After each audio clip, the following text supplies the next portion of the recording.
नमस्कार दोस्तों, स्वागत है आप सभी का रवि ज्योतिष केंद्र में। आज हम लोग पढ़ेंगे पाठ 9। पाठ 9 के अंतर्गत हम लोग पढ़ेंगे ग्रहों की दृष्टियाँ।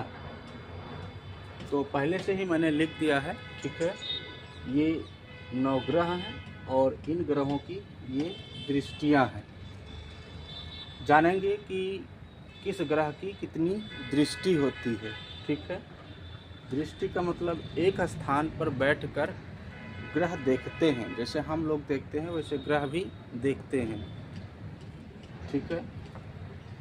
सूर्य की दृष्टि केवल 7 है, यानी जहाँ ये बैठता है उसके ठीक सामने ही भाव में इसकी दृष्टि पड़ती है, यानी कि अपने से 7 नंबर आगे के भाव में ये दृष्टि डालता है सूर्य, ठीक है।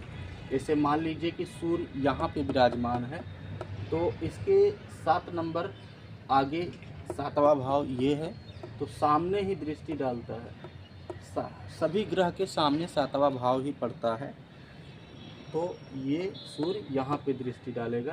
केवल सप्तम दृष्टि है सूर्य के पास में। चंद्रमा के पास में भी केवल सप्तम दृष्टि है, और मंगल के पास में 3 दृष्टियाँ हैं, 4, 7 और 8। यानी कि मंगल जहाँ बैठेगा वहाँ से चौथे भाव, 7वें भाव और 8वें भाव में दृष्टि डालेगा। जैसे कि मान लीजिए मंगल यहाँ पे विराजमान है, तो मंगल यहाँ का तो इस भाव का जो फल है उसमें वृद्धि या कमी करेगा ही, लेकिन जहाँ पर इन ग्रहों की दृष्टियाँ पड़ती है वहाँ पर भी ये भाव में कमी या वृद्धि करते हैं। जैसे मान लीजिए मंगल यहाँ पे विराजमान है, तो मंगल की चतुर्थ दृष्टि कहाँ पड़ेगी? चौथे भाव में। जहाँ से विराजमान है वहीं से गिनेंगे। मंगल यहाँ पे विराजमान है तो यहीं से गिनेंगे, 1, 2, 3, 4। मंगल की चौथी दृष्टि सप्तम भाव में पड़ रहा है। फिर सप्तम दृष्टि यहाँ पड़ेगा सामने जस्ट, और अष्टम दृष्टि यहाँ पड़ेगा, ये 7 और ये 8, ठीक है। उसी तरह गुरु का है 5, 7, 9।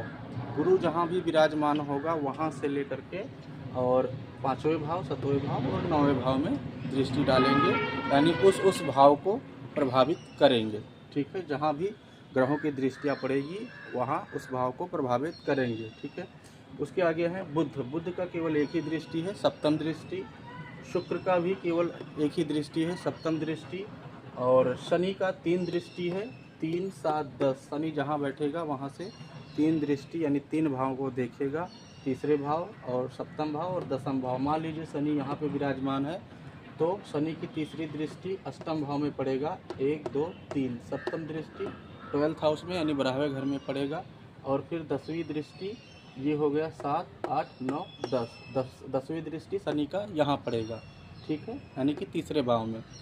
तो एक ही स्थान पर ग्रह बैठ करके कई भावों को प्रभावित करते हैं, ठीक है। जिस भाव में ग्रह की दृष्टि पड़ेगा उस भाव का जो फल होता है उसमें कमी करेंगे या तो वृद्धि करेंगे, ठीक है। वो ग्रह के ऊपर डिपेंड करता है कि कौन सा ग्रह किस भाव में विराजमान है, अशुभ है या शुभ है, ठीक है। उसके आगे हैं राहु। राहु की भी 3 दृष्टियां हैं, 5, 7, 9। और केतु का भी 5, 7, 9। जहाँ विराजमान होंगे वहाँ से इन भाव में दृष्टि डालेंगे। गुरु और राहु और केतु का ये 3 ग्रहों का दृष्टियाँ समान है। सभी का सप्तम दृष्टि है, ठीक है। सप्तम दृष्टि सभी ग्रहों का है।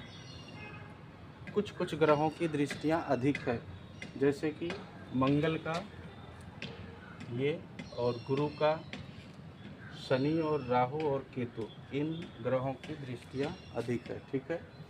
तो ये रहा आज का वीडियो दृष्टियों के बारे में, ठीक है। हम लोग मिलेंगे अगले वीडियो में पार्ट 10 में। पार्ट 10 में देखते हैं क्या छूट रहा है, अभी क्या इम्पोर्टेंट है, ठीक है। वीडियो कैसा लगा आप लोग ज़रूर बताइएगा, और कुछ भी पूछना है तो कमेंट में ज़रूर आप पूछ सकते हैं, क्वेश्चन आंसर कर सकते हैं। और चैनल पे नए हैं तो चैनल को ज़रूर सब्सक्राइब करिए, और वीडियो अगर अच्छा लगा तो लाइक ज़रूर करिए, ठीक है। मिलते हैं पार्ट 10 में। राधे राधे सभी को।